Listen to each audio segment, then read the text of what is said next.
안녕하세요. 오늘도 사연살롱을 찾아주셔서 감사합니다. 저는 초등학교 다니는 딸을 홀로 키우며 동네에서 꽤 규모가 있는 피부샵을 운영하는 30대 여성입니다. 저는 3년 전에 이혼했어요. 전 남편과는 꽤 잘 지내는 편이었는데 사람 일은 아무도 모른다고 전 남편이 일을 그만두고 대형 카페를 오픈하면서 좋았던 사이는 급속도로 멀어지게 되었죠. 그러면서 설상가상으로 전 남편은 돈을 벌어오는 게 아니라 집에 있는 돈을 끌어다 쓰기 시작했는데요. 저희 집 돈만 끌어다 썼으면 그나마 다행인데 홀 시어머니 사시는 집까지 팔아 졸지에 시어머니와 합가를 하게 만들었어요. 그게 저의 결혼 생활에 있어서 최악 중에 최악의 선택이었는데 사실 시어머니와 합가하기 전까지는 나름 사이가 괜찮았거든요. 그렇기 때문에 남편의 부탁을 받아들였는데요. 그 선택은 하지 말았어야 했어요. 왜냐하면 아무리 좋았던 사이도 변하는 건 한순간이었거든요. 요즘은 고부 사이도 모녀 사이처럼 좋은 사람들도 많은 것 같은데 저희는 그렇지 못했죠. 처음부터 사이가 별로였다면 또 이야기가 달라질 수 있었는데 저도 제가 시어머니와 모녀 사이처럼 잘 지낼 수 있을 거라고 생각했던 게 문제라면 문제였어요. 시어머니는 홀로 두 아들을 키운 분이셨고 저는 친엄마가 안 계셔서 엄마의 정이 그리운 사람이었거든요. 아빠가 재혼해서 새엄마가 계시긴 했지만 어쩐지 새엄마는 친엄마 같진 않았죠. 거기에 새엄마가 동생 둘을 낳고부터는 제 자신이 더 꽂아놓은 보리짝처럼 느껴졌는데요. 그렇다고 새엄마가 저를 차별하거나 구박을 한 것도 아니었어요. 그냥 누가 시키지도 않았는데 제가 눈치를 받고 그렇게 지내다 보니 집이 편하지 않았죠. 그래서 대학을 다니면서 혼자 나와 지내게 되었는데 그 후로 친정 부모님과는 어느 정도 거리를 유지하며 지내게 되었죠. 명절에만 하루 가족들 얼굴 보러 가는 정도였는데 말로는 바쁘다, 약속이 있다 그러면서 피했어요. 저를 뺀 나머지 가족들이 너무 단란해 보여 괜히 심술이 났거든요. 그리고 새엄마는 그런 제 마음을 눈치챈 듯 편하게 하라고 하셨는데 지금은 나이가 들어 새엄마도 그때 나 때문에 서운했겠구나 라고 생각하지만 그때는 새엄마도 제가 있는 게 불편할 거라고 생각했어요. 그리하여 그런 오해로 인해 저는 고아 아닌 고아처럼 지냈고 딸이 없고 남편이 없던 시어머니에게 못 받은 엄마의 정을 느끼고 싶었던 것 같아요. 시어머니가 처음 저를 봤을 때 굉장히 좋아하시고 또 잘해주셨거든요. 어서 와, 우리가 드디어 만났네? 나는 오늘을 얼마나 기다렸는지 몰라. 내 평생 소원이 딸 같은 며느리였는 거였거든? 우리 잘 지내보자. 어쩜 생긴 것도 너무 예쁘게 생겼다. 우리 아들이랑 오래 만났다며. 근데 왜 한 번을 집에 놀러 오지도 않았어? 내가 아주 궁금해 죽는 줄 알았네. 이렇게 저를 보자마자 제 손을 잡고 연신 잘 지내자고 이야기하셨는데 참 희한하죠. 시어머니도 친엄마가 아닌데 제 마음이 단번에 쏠렸어요.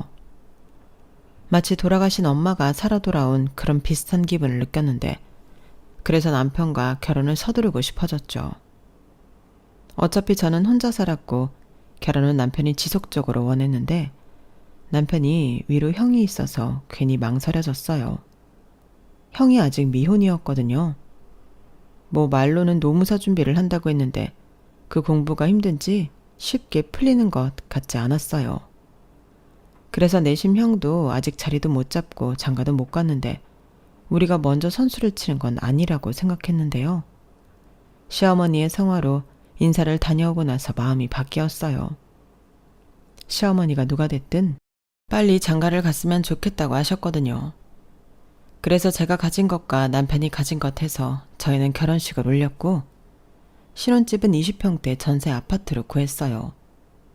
그리고 기대도 하지 않았는데 친정에서 운수하라고 저에게 1,000만 원을 주셨는데요. 생각지도 못한 큰돈이 생겨 깜짝 놀랐어요. 덕분에 남편은 로또라도 맞은 기분이라며 엄청 좋아했고 저희는 그 덕에 계약했던 것보다 더 좋은 가전제품들을 하게 되었는데 남편이 좋아하니 한심하게 저도 기뻤어요. 제가 사랑하는 사람이 좋아하니 기분이 좋더라고요. 덩달아 시어머니도 좋아하셨는데 마치 꽁돈이 생긴 듯한 기분에 시어머니에게도 금가락지 하나 해드렸네요. 남들은 다 있다는 귀금속이 하나도 없으셨는데 그게 내내 신경이 쓰였거든요. 그렇다고 어들한테 14K나 18K 같은 얇은 반지는 해도 티가 나지 않을 것 같았는데 겸사겸사 잘 됐다 생각했죠. 시어머니는 제가 해드린 금가락지에 눈물까지 글썽이며 기뻐하셨어요. 며느리 생긴 것도 당신한테는 선물인데 선물까지 받았다며 평생 저를 당신 딸처럼 여기겠다 저를 꼭 안아주셨는데 저는 그렇게 제 결혼 생활이 행복할 줄 알았네요. 그런데 인생의 먹구름은 순식간이었는데 남편이 무슨 생각인지 회사를 그만뒀다고 하더라고요.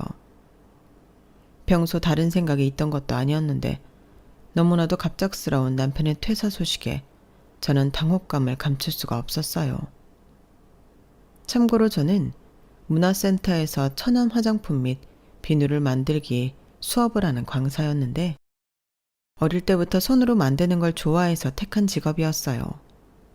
그리고 제가 어릴 때부터 아토피도 심하고 피부가 예민해서 제가 직접 화장품을 만들기 시작했는데 제 직업은 큰 돈은 못 벌지만 직업 만족도는 100%였죠. 그런데 막상 주수입인 남편이 회사를 그만뒀다고 하니 현실적인 걱정이 되었는데 혼자 살 때는 제 벌이로 어떻게든 살 수 있었지만 둘이 사는데 제 수입으로만 생활한다고 하며 막막했어요. 그런데 남편이 난데없이 창업을 하겠다고 하더군요. 내가 생각해봤는데 다시 취직을 한다고 해도 미래가 불안한 것 같아. 요즘 교회 쪽 대형 카페가 괜찮대. 세금도 적게 내고 수익은 좋고 입소문만 제대로 나면 웬만한 중소기업만큼은 번다고 하던데 나도 이참에 사업을 좀 해봐야겠어. 남편은 갑자기 그렇게 사업 타령을 했어요. 그리고는 무조건 규모가 있는 대형 카페여야 한다고 고집을 부렸는데 젊은 사람들이 찾아와 사진도 찍고 그러려면 조경은 물론이고 인테리어까지 신경을 써야 한다고 했는데 불안한 저와는 다르게 남편의 얼굴은 활기가 가득하더군요. 저기 진짜 할 거야? 요즘 카페들 어렵다고 하던데 신중해야 하는 거 아닐까? 또 교회로 나가면 출퇴근도 한참 걸리잖아. 그러지 말고 우리 시간을 더 갖고 고민해보면 어때?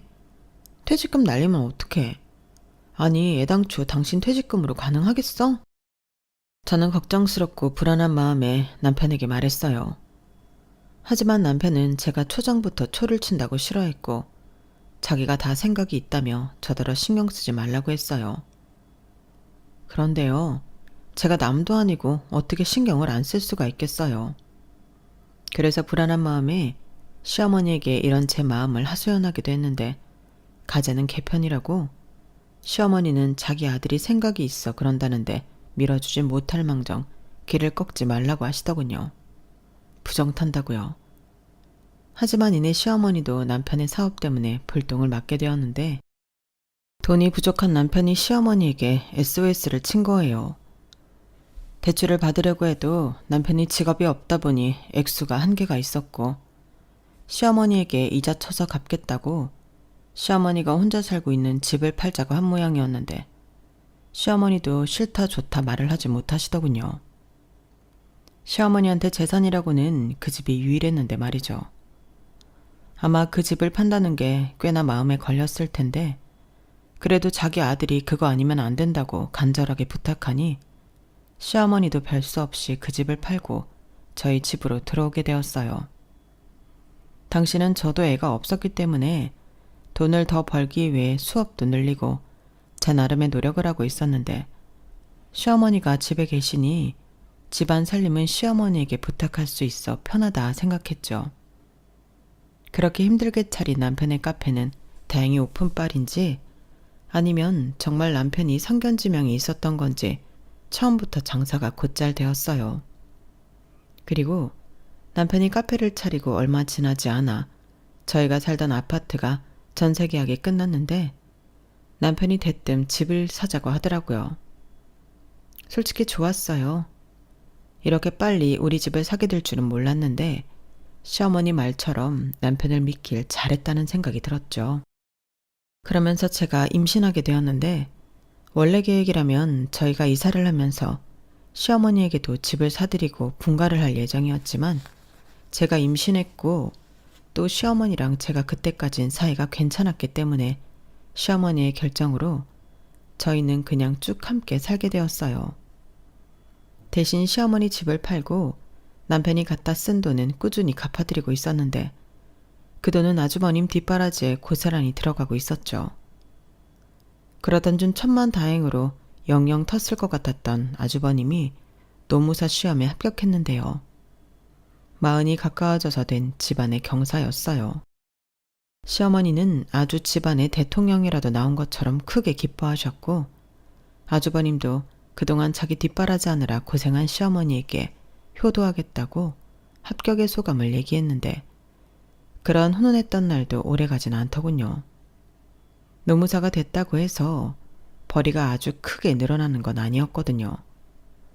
그리고 시험 공부하면서 뭘 그렇게 돈을 썼는지 아주버님은 효도는커녕 자기 빚 갚느라 시어머니는 아주버님 월급에서 10원 하나 구경한 적이 없었는데 그래도 장남이라고 시어머니는 아주머님에게 뭘 못해줘서 안달이었어요.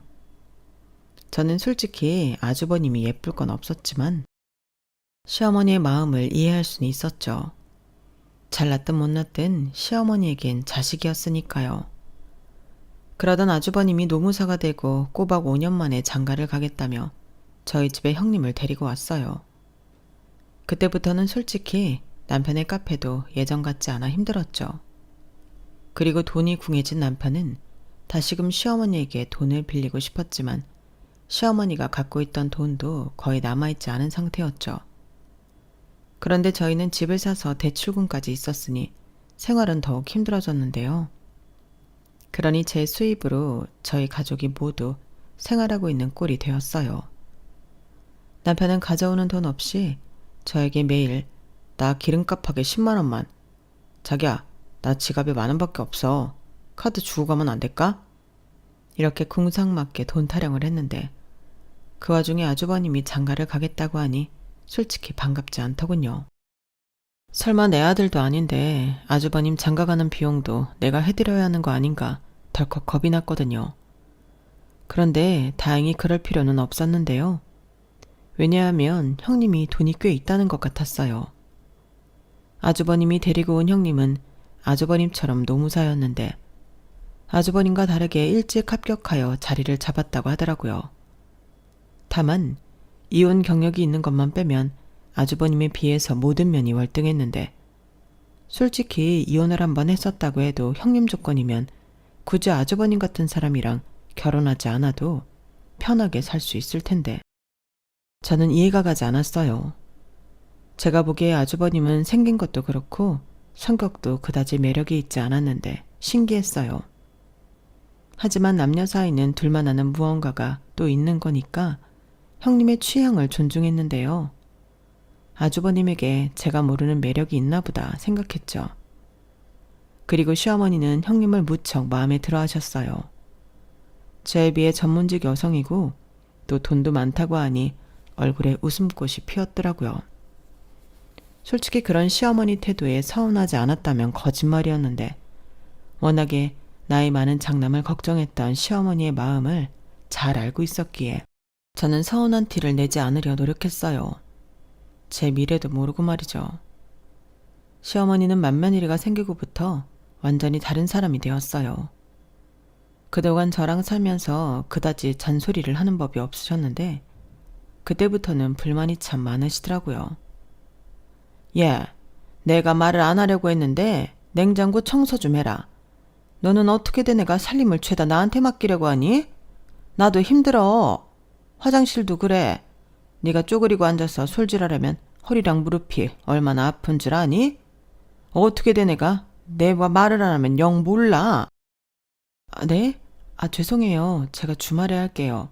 무슨 니까 걸 주말씩이나 기다리라고 하니? 그냥 오늘 당장 해. 너 오늘 수업도 없어서 출근도 안 하잖아. 그게 수업 준비랑 재료 준비를 해야 해서요. 그럼 이따 저녁에 할게요. 저는 정말 어머니 힘드신 줄은 몰랐어요. 솔직히 별로 더럽다고 생각도 못했고요. 워낙에 어머님이 잘해주시니까. 그래, 너는 그게 문제야. 세상에 거저되는 게 있니? 내가 얼마나 고생하는지 구차하게 내가 내 입으로 해야 아는 거야? 그렇다고 큰애처럼 용돈을 턱턱 주는 것도 아니면서. 이렇게 시어머니는 점점 저에 대해 악감정이 늘어나셨고 그에 반면 형님만 예뻐하셨는데 그땐 저도 사람인지라 기분이 나빴어요. 저희가 모시고 살고 있고 어찌됐든 제가 당신 끼니며 병원도 모시고 다니는데 시어머니는 형님만 찾으셨어요. 그렇다고 형님이 시어머니에게 잘하는 것도 아니었는데 시어머니는 돈 많은 형님이 제일이라고 생각하셨어요. 그러니 저는 매일 서운한 사람이 되었고 남편에게 이런 마음을 표현하기도 했는데 남편은 대수롭지 않다는 듯 자기는 예쁨 많이 받았잖아. 형수도 이제 시집 왔는데 시어머니 사랑 좀 받아야지. 사람이 왜 그렇게 속이 좁아? 라고 했는데 남편은 정말 남의 편이라 남편이라고 하더니 그 말이 정말이더군요. 저희 집인데 제 편은 아무도 없었어요. 제가 삐쳐서 뚱에 있으면 속 좁은 사람으로 몰기도 했는데 그땐 짜증이 나기도 했어요. 일은 일대로 집안일은 집안일대로 제가 다 하는데 이런 취급을 받으니 열받았거든요. 거기에 돈은 돈대로 없고 애는 커가는데 남편은 대책도 없어 보이고 이렇게 사는 게 맞나 싶었죠. 그러다 문제가 터지고 말았어요. 제 벌이로 모든 걸 감당할 수 없었기 때문에 집 대출금이 연체가 되고 말았거든요. 남편은 어쩔 수 없다며 집을 팔자고 했고 저는 첫집인데 이렇게 돈 때문에 팔아야 하다니 마음이 좋지 않았어요. 거기에 당신한테 돈 얘기는 일절하지 말라던 시어머니도 그때부턴 좋아 보이지 않았는데요. 시어머니는 어딜 가나 형님 자랑만 하셨거든요. 우리 큰아들 며느리가 우리 아들처럼 노무사인데 애가 얼마나 야무진지 몰라. 돈도 많이 모았고 친정도 좀 산다고 하는데 우리 아들이 늦게나마 복이 많지. 나는 우리 큰애만 보면 보고만 있어도 배가 부르다니까? 이것 좀 봐. 우리 큰애가 면세점에서 놔주려고 사온 건데 스카프 예쁘지? 얘가 이렇게 안목도 있다니까? 이렇게 제가 있는데도 친구분을 집에 불러 형님 자랑만 하셨는데요. 저도 수업 다녀오면서 시어머니한테 옷이며 화장품 등 많이 사다 드렸는데 친구분에게 자랑하는 꼴을 본 적은 없었어요. 아니, 그전에는 굳이 자랑을 할 필요가 있나 했었는데 형님 자랑을 계속 듣다 보니 정말로 사람이 속이 좁아지더라고요. 우리 어머니는 어디 가서 내 자랑은 하고 다니실까? 우리가 이렇게 힘든데 어쩜 어머니는 딴 세상에 사는 것처럼 구실까? 저도 섭섭하다 못해 불만만 쌓여갔는데 그렇잖아요. 남편은 남편대로 돈돈돈 거리지.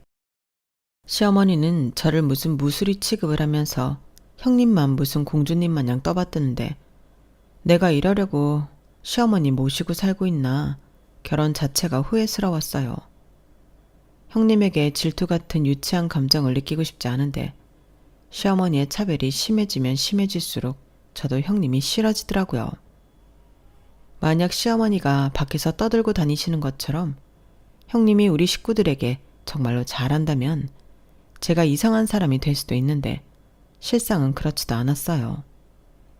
시어머니가 자랑하던 스카프는 형님이 신혼여행 다녀오면서 면세점에서 사온 거였는데 선물은 그게 유일무이했거든요. 그렇다고 무슨 용돈을 팍팍 주냐고 묻는다면 그것도 아니었는데 형님은 자기 아쉬울 때만 돈으로 떼오는 사람이었어요.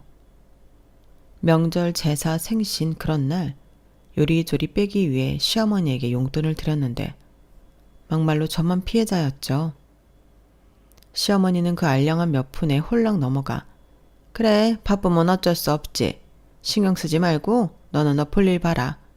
나 그렇게 꽉 막힌 시어머니 아니야? 이렇게 말하며 자기가 무슨 속이 아주 태평양 같은 사람인 듯 말씀하셨는데 그럼 저만 일거리가 늘어났어요. 왜냐하면 음식 좀 넉넉히 해라. 갈비랑 산적 같은 건 특히 많이 해. 큰애 집에 보내주게. 알겠니? 이렇게 형님네 집에 퍼다 날라야 했는데 아니 돈은 당신이 받고 왜 나만 이리 손해를 봐야 하나 배알이 꼬였죠. 그리고 설마설바하던 집을 결국엔 팔기로 했는데요. 저는 집을 팔기보다 카페를 정리하길 원했어요. 미 빠진 독에 물을 붓고 있는 것 같았는데 그냥 손해를 보더라도 남편이 카페를 정리하고 취직했으면 했죠.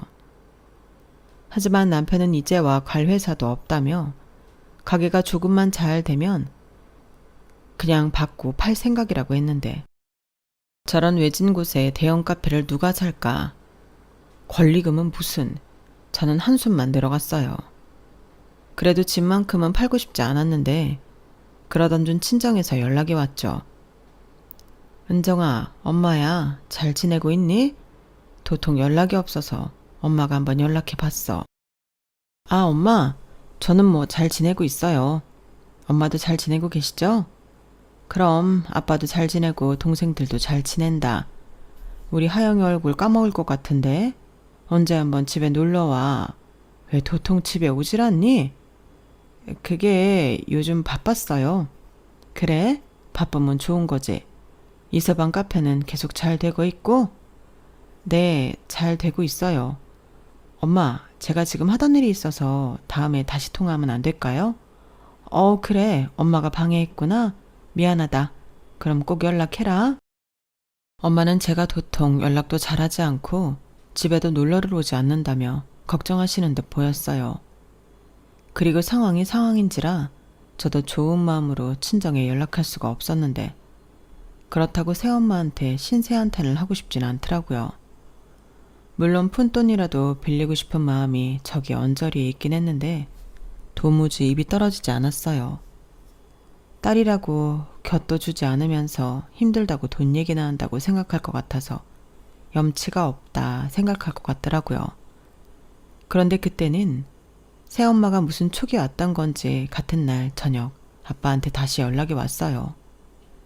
타이밍도 좋게 남편과 돈 때문에 다투고 있을 때였는데 장인이 전화를 하자 남편은 잔뜩 성을 내더니 집 밖으로 신경질을 내며 나가버렸죠. 그러니 제 목소리가 평소 같지 않았을 테고 친정아빠는 무슨 일이 있냐고 물어보셨는데 아빠가 그러셨어요. 아니, 네 엄마가 낮에 너랑 통화를 했는데 네 목소리가 영 그렇다는 거야. 그래서 아빠도 걱정이 돼서 전화를 해봤지. 혹시 무슨 일 있니? 참 희한하죠.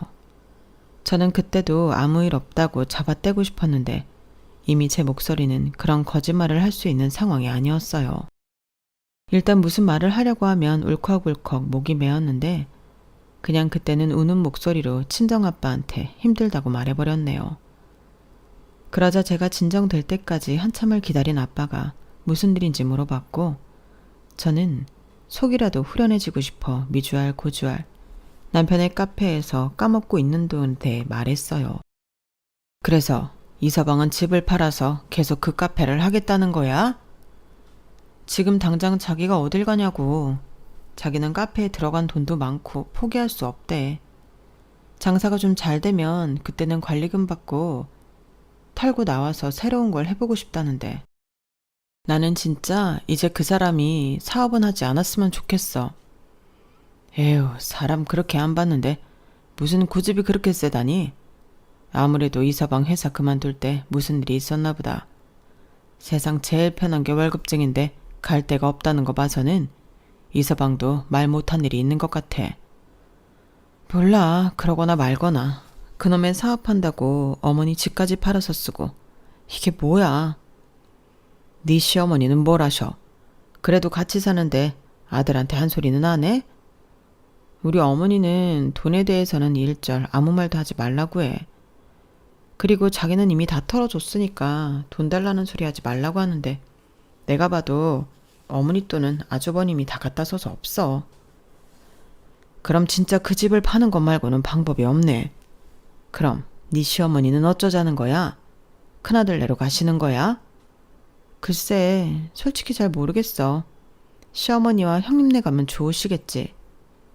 저는 이제 막판에 몰렸기 때문에 아무 생각도 하고 싶지 않았어요. 그리고 남편은 자기 마음대로 집을 부동산에 내놓았는데 그 타이밍에 새엄마가 저를 만나겠다고 저희 동네로 오셨어요. 그리고는 저에게 꽤나 돈이 많이 든 통장을 건네주셨는데요. 생전 처음 보는 긴 숫자에 눈이 휘둥그레졌죠. 게다가 그 다음에 이어진 새엄마의 말은 꿈인지 생시인지 구별이 가지 않을 만큼 얼떨떨했는데요. 이걸로 그 집 엄마가 살게. 그럼 니들이 이사 생각하지 말고 거기 계속 살 수 있는 거잖아. 돈이 뭐 도망가는 것도 아니고 나중에 시일 봐서 명의는 네 앞으로 해줄 생각이야. 이렇게 말씀하셨거든요. 저는 새엄마에게 무슨 돈이 이렇게나 많냐고 물었어요. 혹시 어디 가서 대출이라도 받은 걸까봐 덜컥 겁이 났죠. 그런데 새엄마는 재작년에 우리 아빠가 돌아가시면서 내 앞으로 남겨주신 거야. 이상한 돈 아니니까 받아도 돼. 라고 하셨는데 새엄마의 아빠라고 하면 사실상 저랑은 아무 상관도 없는 분이라서 그 돈을 덥석 받을 수가 없었어요. 그래서 그래도 제가 이걸 어떻게 받아요. 수빈이랑 수철이도 있는데 저희 돈 못 받아요. 라고 말하고 그 통장을 다시 새엄마에게 돌려줬는데 새엄마는 다시 통장을 저한테 밀어주시면서 이렇게 말씀하셨어요. 그땐 좀 화가 난 목소리셔서 저도 좀 놀랐죠. 새엄마는 단 한 번도 저에게 화를 내거나 혼내신 적이 없으셨거든요. 언제까지 넌 나를 밀어낼 거니? 내가 네 엄마로 산지 내일 모레면 20년이야. 엄마가 자식 위해서 이런 것도 못해? 너 평생 나한테 아쉬운 소리 한 적 있어? 시집갈 때도 나한테 손 한 번 벌리지 않고 갔잖아. 그야 제가 어떻게 그래요. 그리고 1,000만 원 주셨잖아요. 얘 좀 봐. 그깟 1,000만 원이 자식 결혼시키는데 돈이니? 그것도 안 받을까봐 겨우 준 건데. 너는 어떻게든 내가 시간이 지나도 바뀌질 않아. 원래 자식들은 다 그렇게 해. 딸은 원래 엄마한테 간이고 쓸개고 달라고 하는 거야. 이 돈은 내가 너 주려고 따로 갖고 있던 돈이기도 했어. 수빈이랑 수철이는 지금까지 해줄 거 다 해주고 키웠잖아. 미술한다고 돈 써, 운동한다고 돈 써. 이건 흔정이 네 몫이야. 그래도 최은정, 너 엄마 계속 속상하게 할래? 내가 남이야? 언제까지 남이야? 나는 네 아빠랑 결혼하겠다고 결심한 순간부터 네 엄마로 살겠다고 뼛속까지 다짐한 사람이야. 동생 낳아주면 정을 좀 주려나 했더니 홀랑 독립해버리고 시집가고는 친정이라고 찾아오지도 않는데 내가 언제까지 너 짝사랑해야 하니? 지금도 그래. 자존심이 밥 먹여줘? 아니 엄마 앞에서 무슨 자존심이야. 속상해 죽겠네. 죄송해요. 죄송하다는 말도 하지 마. 내가 속상한 건 네가 힘들어 보여서 그래. 세상 어떤 엄마가 딸이 힘들게 사는 걸 보고 속이 좋아. 그러니까 군말하지 말고 이 돈으로 내가 그 집 사는 걸로 하자. 그냥 돈만 주면 돈도 홀랑 날리고 또 집 팔자는 소리 할 것 같으니까 그 집이라도 내가 쥐고 있을게. 그래야 이서방이 당장 팔자는 소리도 못하지. 엄마, 거기까지 생각하신 거예요? 그래, 나는 뭐가 어떻게 되든 너 편한 게 1번이야. 내가 이 집을 쥐고 있어야 네가 편하지. 안 그래? 그리고 이서방 카페인지 뭔지 자리를 잡던 폐업을 하든 어떡하든 정리가 되면 네 앞으로 명의 조용히 돌려놓자. 여자는 뒷주머니가 있어야 힘이 안 빠져. 저는 새엄마의 진심 어린 마음에 너무 죄송했어요. 저도 여자고 한 아이를 키우는 엄마지만 새엄마 같은 사람은 절대 될 수 없을 것 같았거든요. 게다가 오랜 시간 새엄마를 오해하고 살았다는 게 제일 죄송했는데 그렇게 새엄마의 도움으로 저희 집은 이사 걱정이 없게 되었죠. 남편은 기대도 하지 않았던 처가 덕을 본다며 싱글벙글이었는데 뜬금없이 왜 아빠가 아닌 새엄마가 집을 사주는 거냐고 물어보더라고요. 그런데요, 그걸 물어보는 이유에는 시커먼 속이 있었어요. 장인어른 이름으로 사주시는 거면 자기한테 물려주려고 그러나 보다 할 수 있는데 장모님은 아니겠지? 막말로 친엄마도 아니고 새엄마인데 자기한테 물려주진 않을 거잖아. 처제랑 처남도 있고. 에이, 그건 좀 아깝다. 이렇게 말하더라고요. 그 소리를 듣는데 새엄마가 성견지명이 있었구나. 무릎을 딱 때릴 판이었는데 남편이 또 이런 말로 저에게 신신당부를 하더군요. 우리 엄마한테는 장모님한테 집 팔았다는 얘기 하지 말자. 뭐 달라질 것도 없는데 그런 말해서 뭐해. 괜히 사돈 집에 산다고 생각하면 마음만 껄끄럽지. 안 그래? 이렇게 말하면서 시어머니한테는 비밀로 하자고 했는데 그 속도 빤히 보였죠. 그냥 자기 엄마한테 장모한테 집 팔았다는 소리를 하고 싶지 않은 거예요. 그러니까 장모 집인데 지 집인 듯 계속 행세를 하고 싶은 거였는데 저는 아무 소리 하지 않았네요. 그냥 그때부터는 남편이 너무 속물 같고 별로라서 상종하고 싶지 않았어요. 그리고 그렇게 한 고비를 넘긴 남편은 나름 열심히 노력하는 모습을 보이는 것 같긴 했는데요. 솔직히 그것도 확인할 수 있는 건 아니었어요. 그래도 그전과 달리 돈 하지 않고 매일 카페 나간다고 하니 그런가 보다 했는데 그러는 와중 추석 명절이 되었죠. 시어머니와 함께 사니 제사도 명절도 너무 일이 많고 귀찮았는데 형과 아주버님은 늘 부부가 얌체처럼 당일 늦게 와서 식사만 하고 가거나 제사상에 절만 했었죠. 그런데 그 추석엔 그마저도 안 온다고 했는데 그쪽 친정 가족들과 가족여행을 간다고 들었어요. 그러자 시어머니는 겉으로는 뭐라고 하지 않으면서도 그때도 음식만 전해주겠다며 당신이 하실 것도 아니면서 뭐 먹고 싶냐고 형님에게 물으셨어요. 다행히 형님은 됐다고 가족들이랑 여행 가는데 음식 받아봤자 상하지 않겠냐고 말도 참 정없이 한 모양이었는데요. 그때도 시어머니는 뭐라고 하지도 못하고 그래 내가 그 생각은 못했네. 역시 우리 큰며느리가 똑똑하네. 라며 형님 말에 맞장구를 쳤는데 그걸 옆에서 보고 있는 제 속도 좋진 않았네요. 사실 시어머니가 저렇게 형님에게 괜찮다 하는 데는 다 이유가 있었거든요.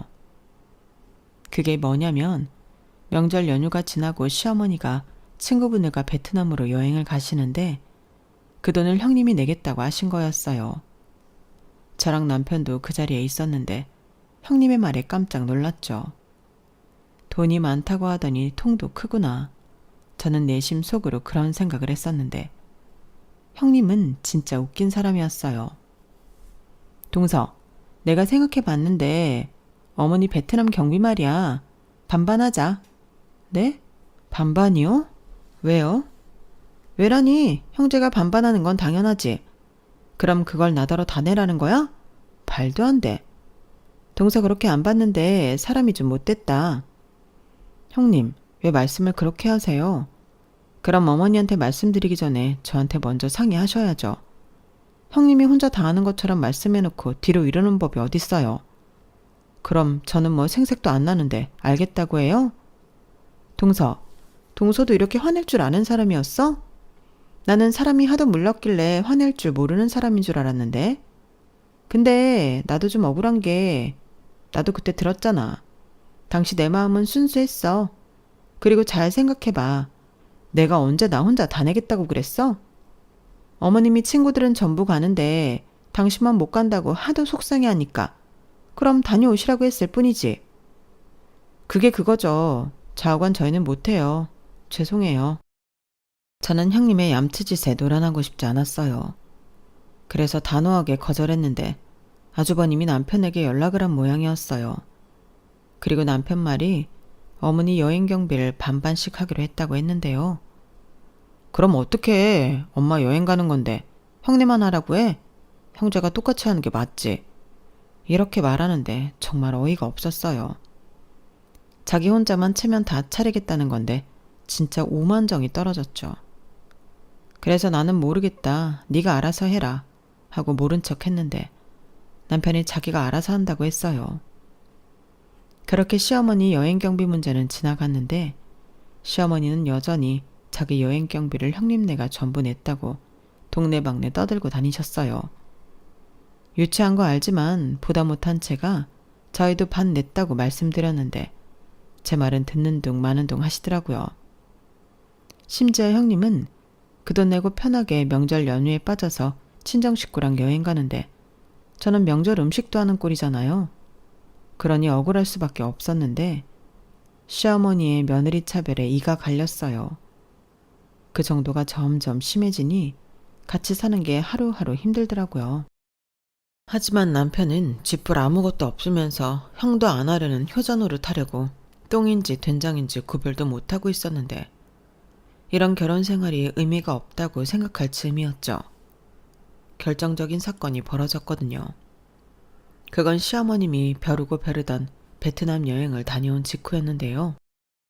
이런 말 좀 뭐하지만 시어머니가 안 계신 4박 5일이 저에겐 전에 없던 천국과도 같았어요. 그런데 시어머니가 귀국하시고 선물이라고 사온 것들이 있었는데 시어머님이 집에 오시는 길에 형님에게 집에 와보라고 벌써 불렀더라고요. 선물을 주겠다며 혼자 신이 나셨는데 저는 설마 했지만 그 설마는 역시였어요. 시어머니는 형님에게 명품 화장품을 주셨는데 저는 망고 젤리를 주시는 거예요. 그것도 제 선물이라고 하면서 거실 식탁에 놓고 식구들 모두 먹자고 하는데 그게 어딜 봐서 제 선물이라고 하는 거죠? 저는 시어머님이 주시는 망고 젤리를 떨떠름하게 받았어요. 그러자 시어머니는 자기 선물이 마음에 안 드냐고 저한테 핀잔을 주시더군요. 너는 어째 선물을 줘도 입이 뚱하게 나와 있니? 선물 준 사람 민망하게 이게 뭐야? 고맙다고 해야지. 아, 네. 근데 어머니가 그러셨잖아요. 식탁에 두고 식구들 먹자고. 그럼 이게 제 선물이 맞는 거예요? 그리고 형님은 명품 화장품인데. 어머, 너 혹시 네 형님 거 탐내는 거니? 네가 무슨 명품이야. 너는 명품 필요 없잖아. 명품도 쓰는 사람만 쓰는 거지. 어머니, 그만하세요. 동서, 그러지 말고 이거 가져. 나는 이런 거 안 써. 어머, 큰애야. 왜 그러니?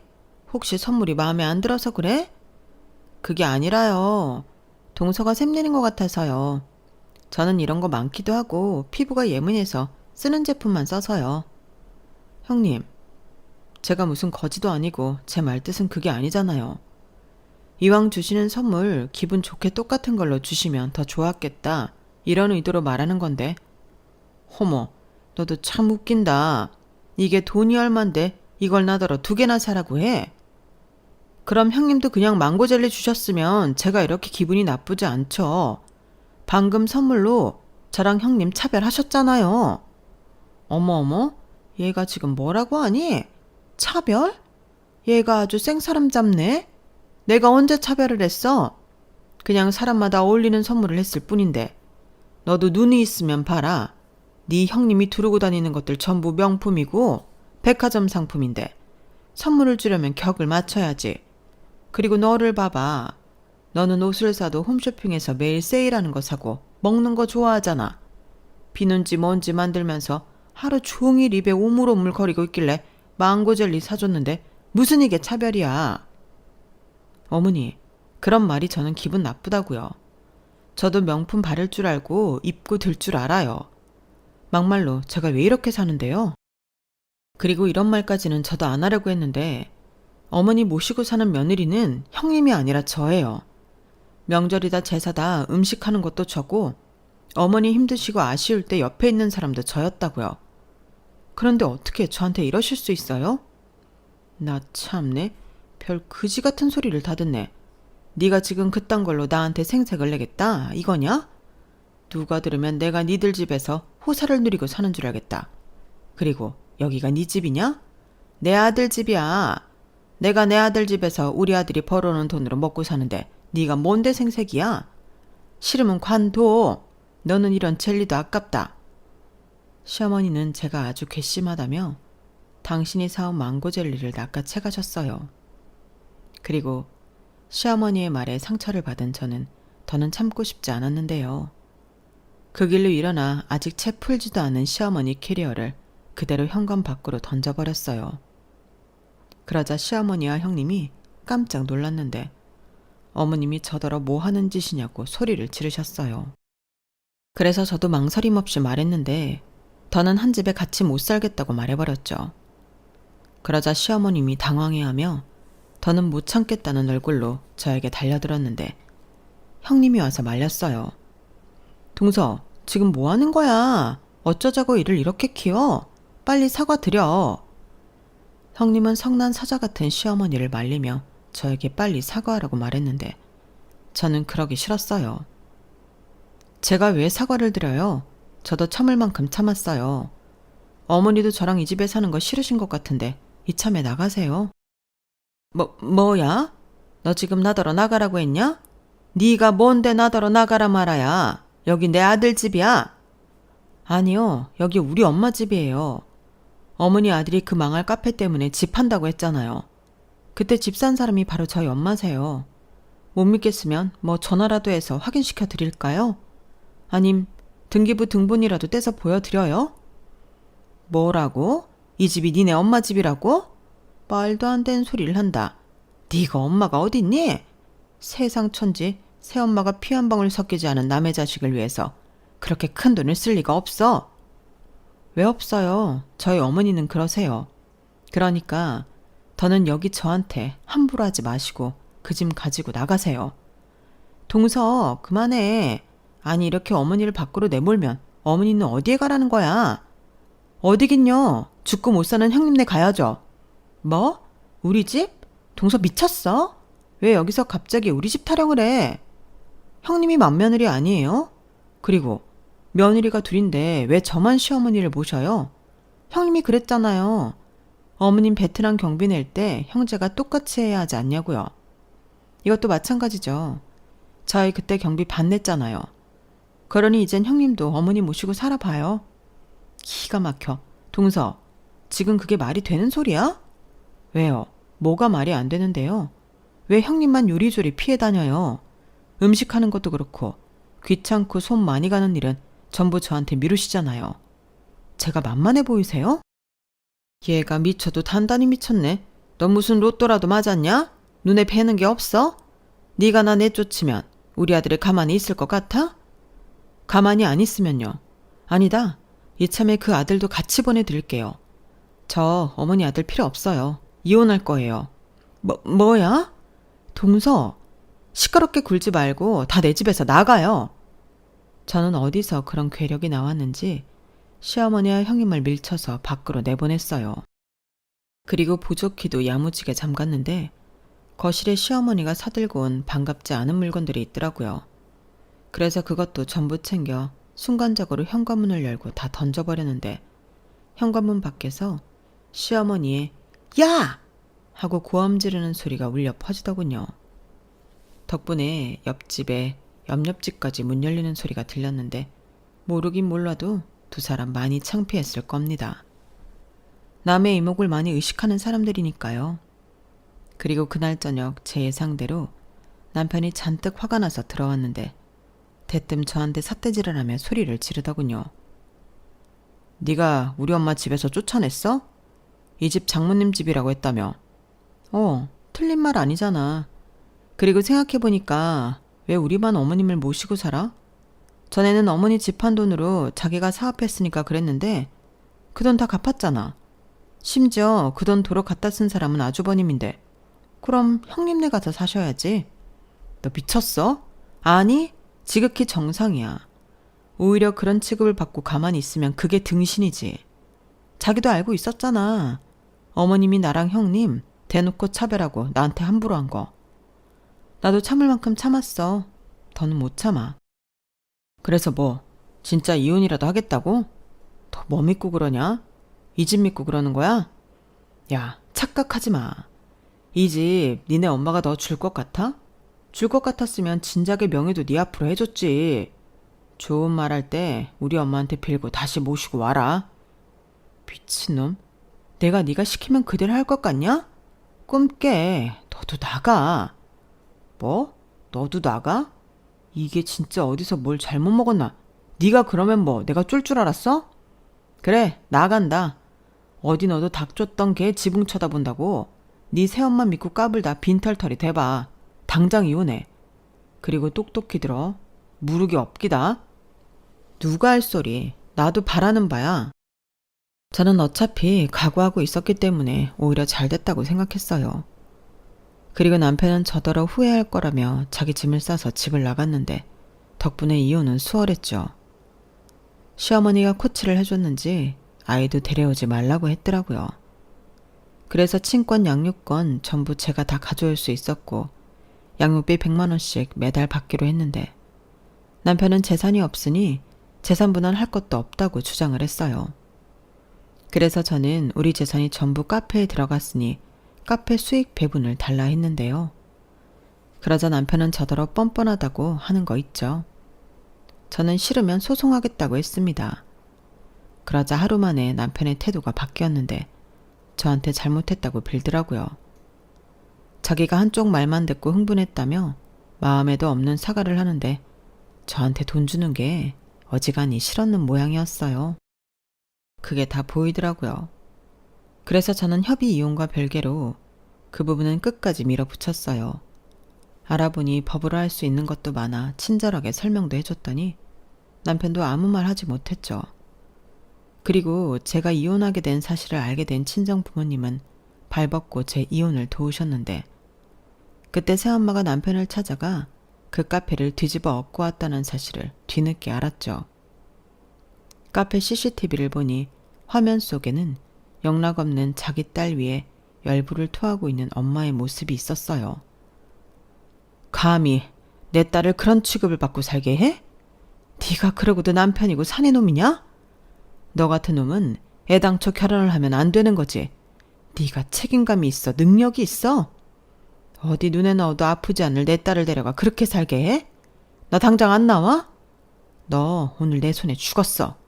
카페 같은 소리 하네. 확 가서 패버릴까 보다. 그날 소동은 경찰이 출동하고 나서야 끝이 났다고 아빠가 설명해줬는데 저는 마음속에서 무언가 울컥하며 올라와 새엄마를 안았어요. 그리고 결심했죠.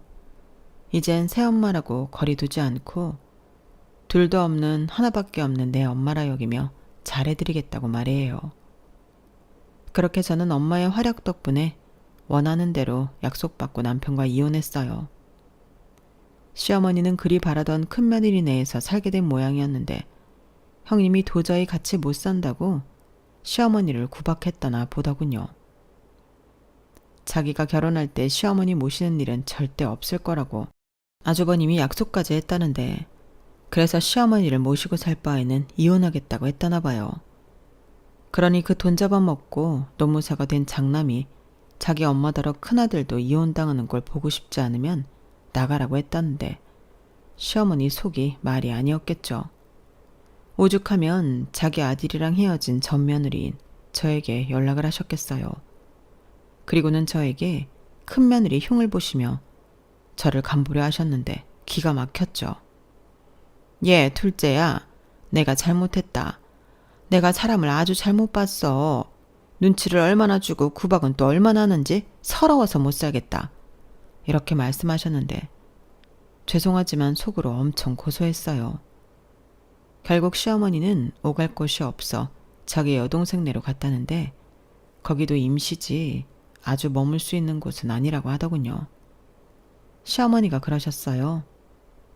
내가 잘못했으니까 네가 우리 아들이랑 다시 합쳐라. 우리 예전에 좋았잖아. 우리 다시 예전처럼 사이좋게 지내자. 내가 다시는 너 서운하게 안 할게. 이렇게 말씀하셨는데요. 제가 미쳤나요? 그 말을 듣고 다시 그 짓을 하게요. 저는 싫다고 단번에 거절했어요. 그리고는 다시는 전화하지 말라고 친히 수신자도 차단했고 저 남편에게 니네 엄마 간수 잘하라고 일러뒀는데 그때 속이 얼마나 후련했는지 모릅니다. 그러게 제가 잘해드릴 때 이런 제 진심을 일찍 알아봐줬다면 얼마나 좋아요. 괜히 돈 잘 버는 큰며느리 좋다고 차별하다 머물 곳도 사라지고 아들까지 이혼하게 만들었으니 이것도 어찌 보면 전부 시어머니 업보가 아닌가 싶습니다.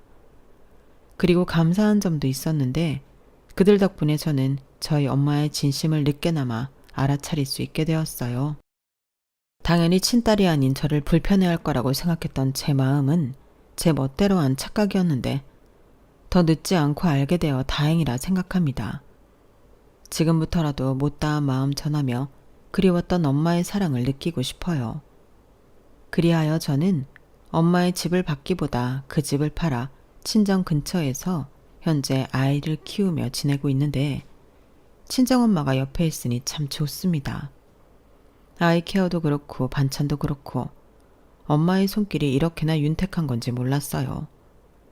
그래서 친정엄마 하는구나 새삼 느끼게 되었는데 앞으로는 저도 장녀로서 또 엄마 딸로서 행복하게 해드릴 생각입니다. 지금은 문화센터 강사보다 피부샵을 열어 손님 관리를 하고 있는데요.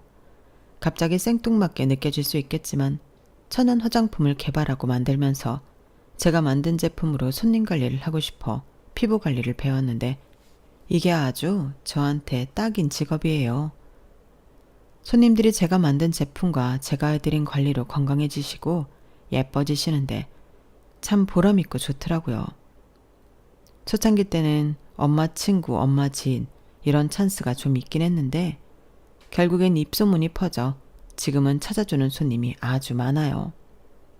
겸사겸사 엄마도 관리해드리고 있는데 날로 당신이 회춘하는 것 같다며 좋아하십니다. 엄마가 좋아하니 저도 너무 좋고요.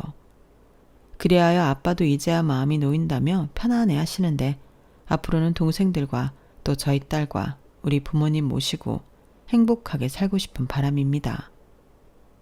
이혼한 것에 대해서는 전혀 후회가 없고요. 그놈의 카페는 결국엔 뭐 하나 건지지 못하고 월세를 못 내 폐업을 했다는 것 같은데 사실 예정된 수순이었다고 생각해요. 될 거였으면 진작에 풀렸겠죠. 그런데 그놈의 미련이 뭔지 들어간 본전 생각에 빠져나올 수 있는 기회도 놓쳐버린 인간인데 그 인간이 제일 크게 놓친 건 장담하건대 저랑 저희 딸이라고 생각해요. 그걸 몰랐던 어리석은 가장의 최후라고 생각하고 저는 시혜를 봐서 그 인간 통장이라도 압류해야 할 것 같습니다. 지금은 제가 버는 걸로 충분히 행복하게 살 수 있으니 당분간은 신경 쓰고 싶지 않아요. 그리고 이혼 후 펼쳐진 지금의 생활에 감사하며 앞으로 쭉 지금처럼만 행복하게 살겠습니다. 이상 제 이혼 사연은 여기까지였어요. 여러분들은 제 사연 어떻게 들으셨나요? 인터넷 글을 보다 이런 글귀를 본 적이 있어요. 어른이 된다는 것은 내 자리를 스스로 노력해 만든다는 것이다. 그 글귀를 보며 참 많은 생각을 했었는데 저는 앞으로 행복한 제 인생을 위해 스스로 노력해 제 자리를 만들어가는 사람이 되려 합니다. 제가 어떻게 사느냐에 따라 저희 애도 생각하는 가치관이 달라질 텐데 지금이라도 정신 똑바로 차리고 살려고요. 인생의 중요한 가치라는 게 무엇인지 저는 이제 좀 알 것 같거든요. 그럼 앞으로 펼쳐질 제 행복한 두 번째 인생을 위하며 긴 글을 마치도록 하겠습니다. 지금까지 길었던 글 함께 해주셔서 감사해요. 항상 건강하시고 행복하시길 바라겠습니다. 안녕히 계세요. 여러분, 사연 댓글에 응원과 현명한 조언 부탁드려요. 좋아요와 구독은 저에게 큰 힘이 됩니다. 오늘도 좋은 일 가득하세요.